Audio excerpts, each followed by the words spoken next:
s'appelait Thich Quang Duc. Cela se passait le 11 juin dernier. Et c'est ainsi que le monde horrifié a appris que des événements très graves avaient lieu au Sud-Vietnam. Bien sûr, un mois auparavant, il y avait déjà eu des morts et des blessés. Mais aujourd'hui, la situation empirait sans cesse. Les pagodes investies par les armes, les arrestations succédaient aux arrestations. Nous avons voulu savoir de quoi il retournait exactement et nous sommes donc partis pour Saigon.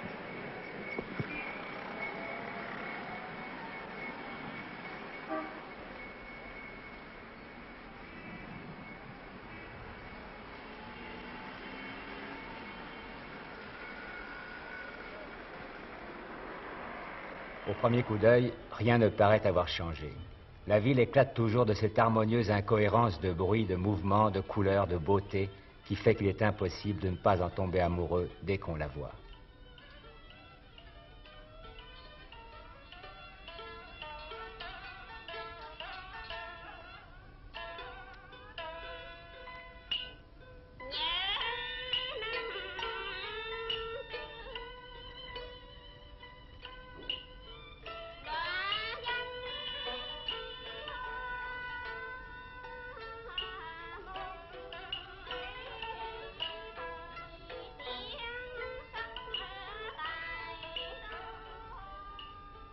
Ces images tranquilles, pourtant, cachent un drame.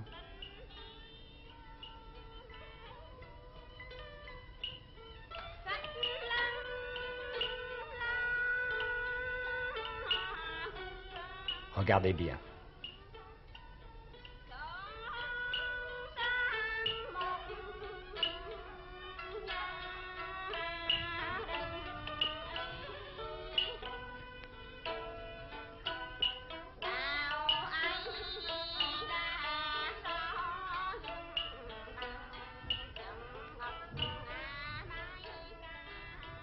Il suffit en effet de ceci et toute votre vision des choses devient différente.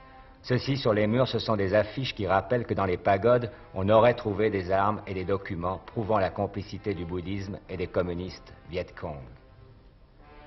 Mais ceci, c'est aussi, c'est surtout, cet aspect d'une ville repliée sur elle-même comme un point fermé, malgré les apparences de son exubérance naturelle. Ici, sans cesse, un gouvernement se méfie de son peuple et le démontre par le déploiement extraordinaire de sa police et de son armée.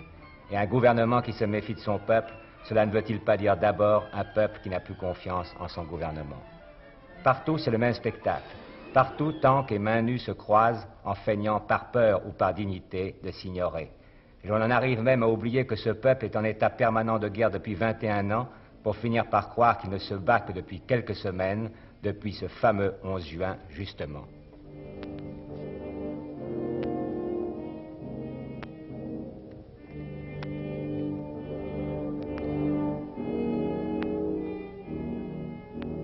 C'est à cela, d'abord à cela, et non à la lutte quotidienne contre Ho Chi Minh que fera allusion dans ses conférences de presse le général Ton That Dinh, responsable de la loi martiale qui règne impitoyablement. Oui, ce jour-là, le général Dinh n'a pas parlé des raids communistes qui, à moins de 30 km de Saigon, continuent de pousser leur pointe, mais de l'attaque et de la mise à sac des pagodes. Il en a pris solennellement la responsabilité, bien qu'il ait tenu à mettre l'armée hors de cause dans cette opération qu'il attribue aux forces de la police.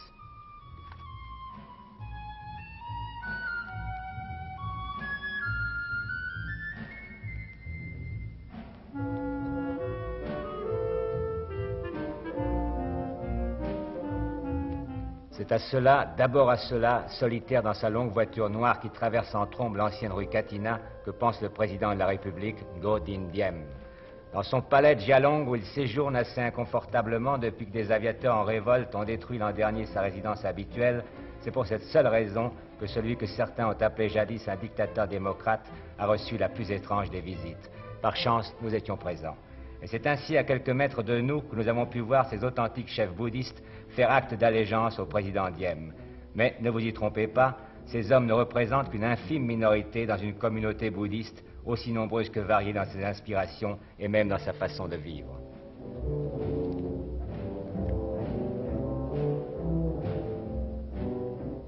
Ce sont d'autres bonzes que nous avons rencontrés au cœur même de cette pagode Xaloy qui fut le siège de la terrible nuit du 21 août. La veille, nous étions déjà venus ici, mais notre tentative de filmer avait aussitôt été arrêtée par le revolver d'un policier à hauteur de notre ventre. Cette fois, quand nous sommes passés devant la pagode, nous avons constaté que la voie était miraculeusement libre. Démêlant les fils de fer enchevêtrés autour du portail, nous avons pénétré à l'intérieur. Lorsque ces images s'interrompront, cela voudra dire que la police est arrivée. Un autre rendez-vous nous attendait, l'un des plus étonnants que l'on puisse imaginer. Madame New est sans doute à l'heure actuelle la femme dont on parle le plus dans le monde. Épouse du chef de la police secrète du Vietnam et par conséquent belle-sœur du président Diem, on la considère souvent comme la véritable inspiratrice du régime, la maîtresse du Sud-Vietnam.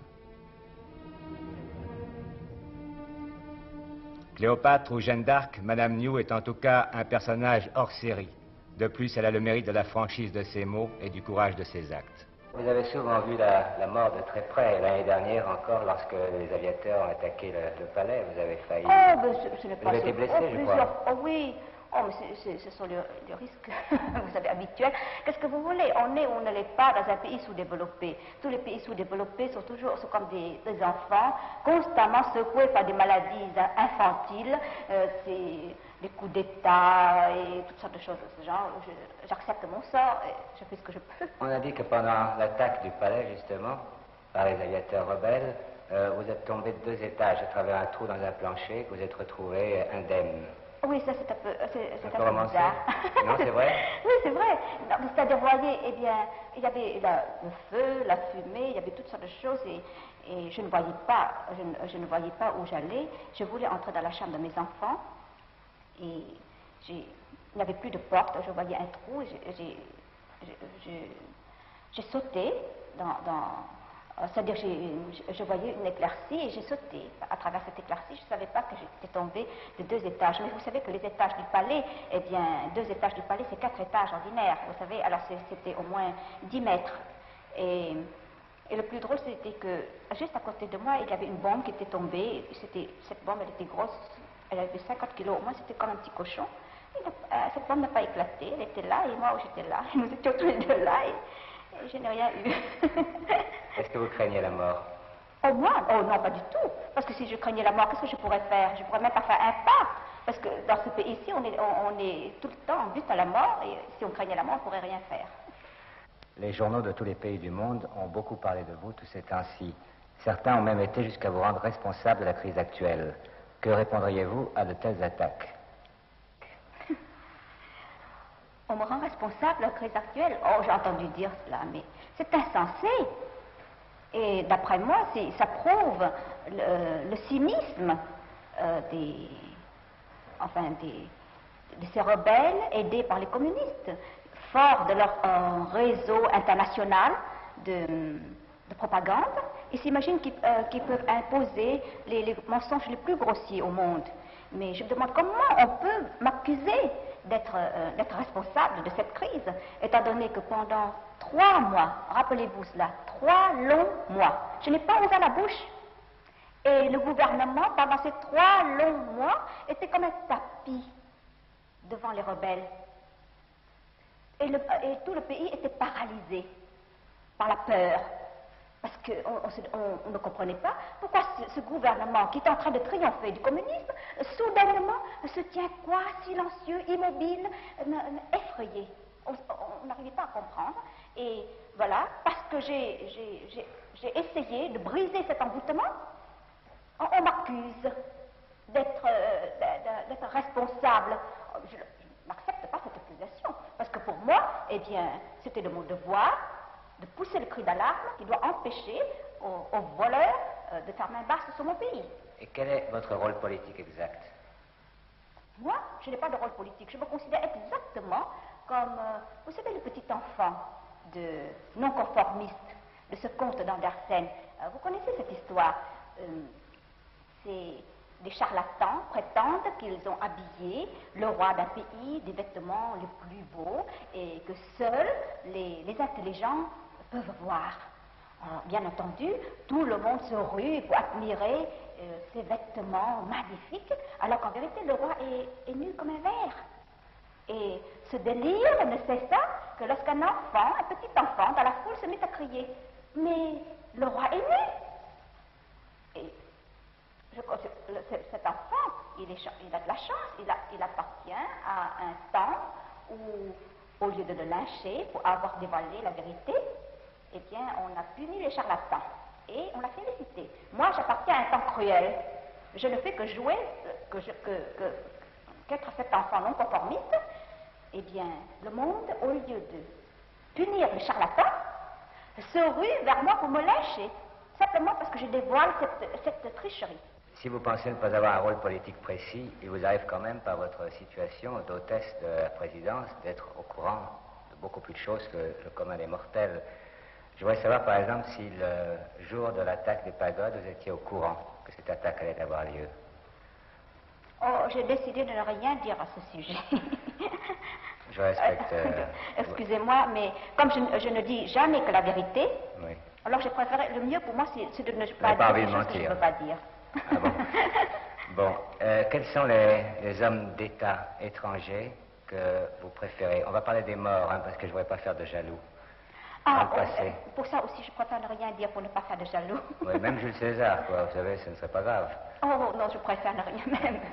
Vous avez dit un jour que ce qui manquait au gouvernement sud-vietnamien, c'était un Goebbels. Vous avez dit ça? Ah non, c'est parce que, vous voyez, voilà, tout le monde, j'entends la presse, surtout la presse américaine et tout ça, parler toujours de ce qu'ils appellent le changement au sommet. Oui. Alors, je dis, mais au fond, ce n'est pas tellement de ça dont on a besoin. C'est surtout notre information, notre propagande et tout ça qui est tout à fait sous-développé. Oui. Alors, d'après moi, en fait, c'est une plaisanterie. Je dis, ils parlent de changement à un sommet, mais ils ne soupçonnent pas du tout que ce que nous avons surtout besoin, c'est plutôt d'un Goebbels. Parce que c'est surtout parce que notre information est très pauvre. Goebbels, c'était un grand homme? Ah non, c'est pas du tout, c'est un charlatan. Oui, et vous faites un charlatan, quoi. Mais justement, parce que nous sommes trop honnêtes, et c'est pour ça qu'on nous marche sur la tête. Certains accusent votre gouvernement d'avoir confié tous les postes clés du pouvoir seulement aux catholiques. Ah ça, je ne suis pas du tout d'accord. Et d'abord, les statistiques sont là. 3 généraux sur 19. 5 ministres sur, je ne sais pas combien, 17, je crois. On ne peut pas dire quand même que les catholiques occupent tous les postes. Mais d'abord, la vérité montre que de telles allégations sont de véritables mensonges, mais ce qui modifie, c'est de voir que, en ce moment, à une époque pareille, il puisse y avoir des gens qui veulent utiliser la religion pour créer la division. Et je vois que quand ils parlent, pourquoi on ne dit jamais le président Sukarno, le musulman, pourquoi ne dit-on pas général de Gaulle, catholique romain, pourquoi ne dit-on pas Sihanouk, bouddhiste, ou bien président Nehru, athée, on dit rien. Et pourquoi toujours le président Modi romain, catholique romain, et tout ça. Alors je m'aperçois que tous ces mensonges, toutes ces mesquineries, eh bien, font partie d'une propagande internationale anticatholique. Et je trouve que c'est tout à fait rétrograde, arriéré pour cette époque-ci. Que pensez-vous du bouddhisme? Bien, je le trouve très bien. J'admire beaucoup Bouddha. Je dois reconnaître que la doctrine bouddhique, c'est très difficile à l'appliquer sincèrement, fidèlement, parce qu'on doit toujours compter sur soi-même. Mais il y a un point que j'aimerais rappeler. Tout à l'heure, vous m'avez demandé au sujet des promotions catholiques dans ce pays-ci. Ce n'est pas vrai. Dans ce pays-ci, nous ne faisons attention, nous ne faisons jamais attention à la religion des gens. Nous ne demandons jamais aux gens à quelle religion appartenez-vous. Nous faisons seulement attention à la valeur intellectuelle et morale de l'individu. Et s'il s'avère, que ce soit par coïncidence ou non, que les catholiques prouvent avoir plus de valeur morale et intellectuelle, il me semble qu'on ne devrait pas leur jeter la pierre pour cela, et qu'on ne devrait pas les jalouser, mais qu'on cherche à faire mieux qu'eux, mais sans chercher à leur marcher sur la tête. En tant que catholique, par exemple, vous devez souhaiter que tout le Vietnam soit catholique. Oh non, pas du tout. Je ne suis pas du tout prosélytiste. Et je considère que vraiment, il y a plusieurs clés au royaume de Dieu. On a dit que vous aviez eu, à propos des sacrifices humains de certains bonzes, des paroles d'une extrême violence. Est-ce que vous pouvez nous répéter ces paroles telles que vous les avez prononcées? Oh bien, je vous remercie de cette question parce que ça me permet de m'expliquer. Eh bien, voyez, il y a un point, il y a une chose que le monde semble ignorer au sujet du Vietnam. Ici, au Vietnam, encore, il arrive souvent que les gens se suicident simplement, se suicident spectaculairement dans les maisons ou devant les portes des gens qu'ils veulent maudire. Eh bien, moi je trouve cette coutume barbare, stupide. Pendant la crise bouddhiste, eh bien, les rebelles ont exploité à fond cette coutume. Et je trouve cela monstrueux parce qu'ils ont voulu faire croire aux gens naïfs que pour défendre leur foi en danger, il était nécessaire pour eux de se suicider pour attirer la malédiction sur de soi-disant persécuteurs. Et on leur faisait croire aussi, les rebelles leur faisaient croire aussi, qu'en se sacrifiant ainsi, eh bien, ils atteindraient le nirvana plus vite. Eh bien, pendant toute la crise, il ne cessait de glorifier ces crimes monstrueux. Eh bien, devant cela, qu'est-ce que je devais faire? Je ne pouvais pas rester comme ça, aller laisser inciter les gens à se suicider aussi stupidement. Alors, je trouvais que le seul moyen, c'était de ridiculiser ces suicides. Oui, c'est peut-être justement ce que l'opinion vous a reproché, c'est de faire de l'humour à propos de la mort. Ah, bien voilà, mais justement pour moi, la mort, quand elle arrive dans des conditions pareilles, quand on exploite la mort pour créer de mauvais exemples, il est de mon devoir de citoyenne d'essayer d'empêcher cela d'une manière ou d'une autre. Est-ce que vous ne croyez pas que vous avez été un peu victime de l'ampleur de votre vocabulaire? Ah non, moi je crois que je ne suis pas du tout victime de l'ampleur de mon vocabulaire, mais je suis victime d'une conspiration internationale. On a voulu, comment dit-on, dévier le problème, on a voulu aveugler l'opinion avec mes paroles, leur faire oublier le fond du problème. Oui. Mais je trouve que, même si faut recommencer, je le recommencerai, parce que je pense que mon devoir d'essayer d'arrêter cette incitation au crime, au meurtre, etc., en le ridiculisant. Oui. Sinon, que doit-on faire? Je ne souhaite pas être dans votre position, madame, pour répondre. Imaginez-vous que la France soit dans une situation pareille, que tout le monde se mettait à glorifier des suicides pareils. Alors, qu'est-ce que vous devez faire? Il faut le ridiculiser. Comment, dans la conjoncture actuelle, envisagez-vous l'avenir du Vietnam? Oh, je la vois très brillante, la situation future du Vietnam. Bien entendu, maintenant, nous sommes encore en temps de crise. Je considère cette crise actuelle que nous sommes en train de supporter comme le dernier quart d'heure de la dernière bataille, avant la victoire.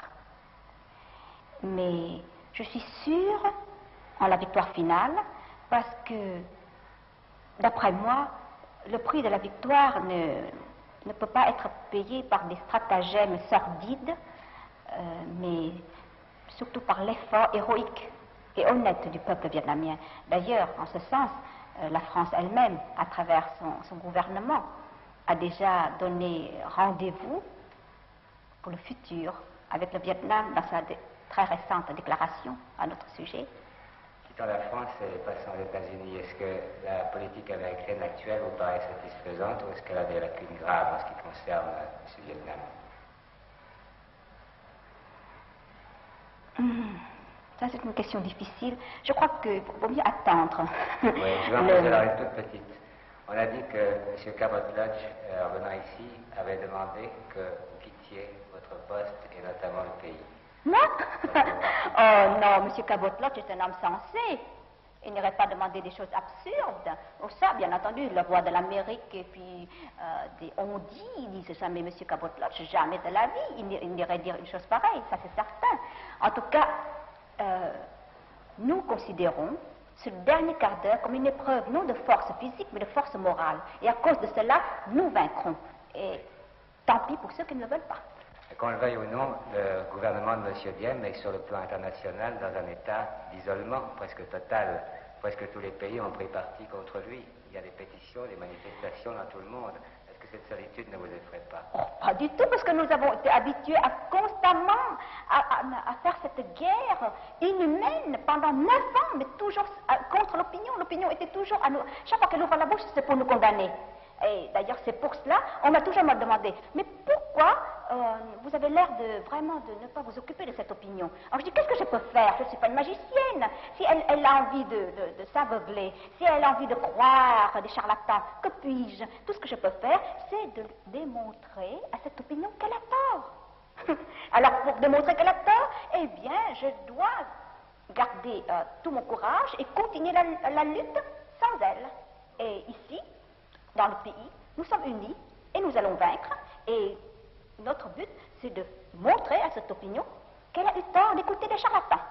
Parce que ça va même extrêmement loin. Il semble que le pape lui-même ne vous Oh semble non, pas. ça, il faudrait le lui demander. Moi, je ne crois pas du tout les interprétations, parce qu'on m'a déjà tant de fois interprété dans le mauvais sens, que maintenant je ne crois plus du tout les interprétations des autres au sujet des déclarations, vous savez. Si officiellement le pape vous désavouait, est-ce que votre conscience serait ébranlée? Ah non.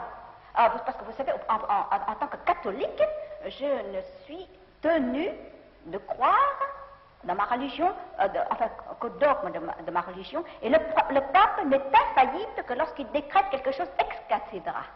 Alors, je ne crois pas quand même qu'il irait se mettre sur sa chaise pour nous désavouer. Parce que ce serait un très mauvais coup pour le catholicisme en ce cas-là. Ce sera peut-être même cette histoire du Concile de Trente où on a été assez fou pour ne pas reconnaître à la femme une âme. Je ne pense pas que le pape irait se mettre sur la chaise ex cathedra pour nous désavouer. Nous sommes unis, vient de nous dire Madame New. Dans quel sens faut-il entendre ces mots? Dans celui de ces gens que nous avons filmés ce jour-là dans les rues de Saigon, brandissant des slogans pro-gouvernementaux?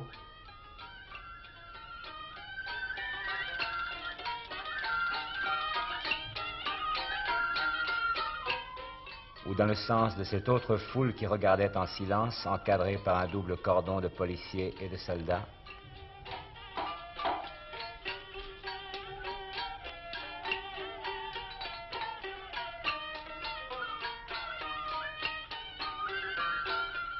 Un homme dont on comprendra que nous devions taire le visage et le nom nous a fourni sa réponse à notre question.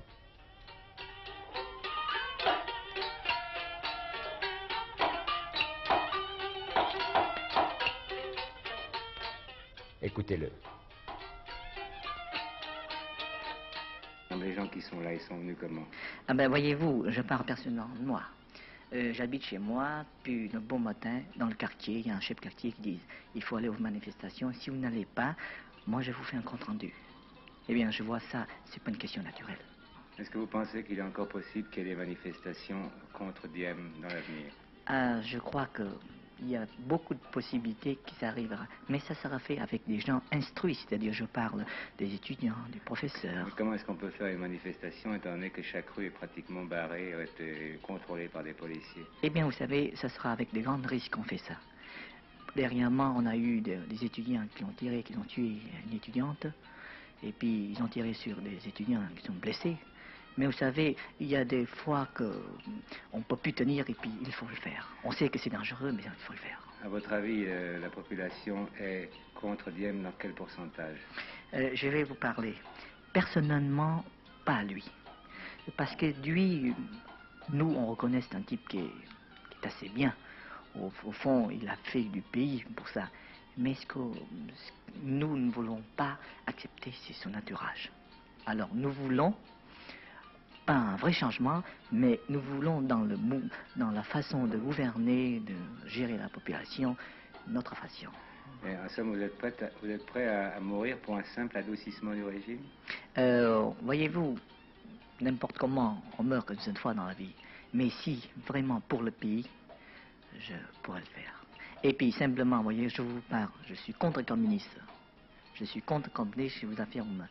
C'est pas pour le communisme que je bats, mais seulement on n'en peut plus en supporter. Voilà.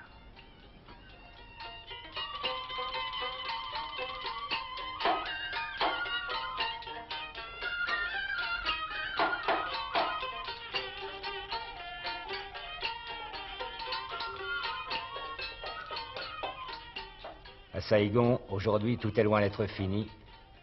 Le drame continue.